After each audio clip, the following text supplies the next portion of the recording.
আমাদের ভালো মানুষ দরকার, এফেক্টিভ মানুষ দরকার, প্রোডাক্টিভ মানুষ আমাদের আগামী দিনে দরকার। এখন বক্তব্য থেকে কথা হচ্ছে কাজ। এখন কাজ আমাদের, বিশাল কাজ আমাদের সামনে আছে। পালিয়ে যাওয়া স্বৈরাচার অনেক পিছনে নিয়ে গেছে, ধ্বংস করে দিয়েছে বিভিন্ন জায়গাগুলো। একটি ঝড় গিয়েছে, সমগ্র দেশের উপর দিয়ে একটি ঝড় প্রবাহিত হয়েছে, দেশটাকে লন্ডভন্ড করে দিয়েছে। আমরা বিভিন্ন সময় বক্তব্য রাখি, যখন বক্তব্য রাখি আমরা দেশের বিভিন্ন সেক্টরের কথা বলি। প্রত্যেকটা সেক্টরকে লন্ডভন্ড করে দেওয়া হয়েছে।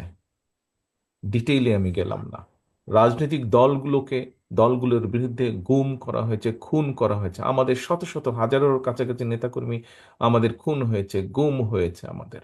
আমরা এই ঝড়ে আমাদের বহু সহকর্মীকে হারিয়েছি রাজনৈতিকভাবে, অনেকজনকে হারিয়েছি প্রাকৃতিকগত কারণভাবে, অনেকজন বিভিন্ন কারণে হয়তো সরে গিয়েছে রাজনীতি থেকে।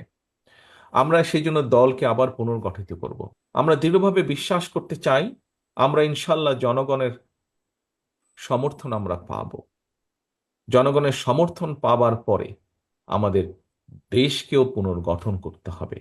দলকে যদি আমরা সঠিকভাবে পুনর্গঠন করতে না পারি, আমরা দেশকে পুনর্গঠন করতে পারবো না। দেশকে পুনর্গঠন করার জন্য, রাষ্ট্রকে মেরামত করার জন্য আমরা কিন্তু 31 দফা দেশের সামনে, দেশের মানুষের সামনে উপস্থাপন করেছি আমরা।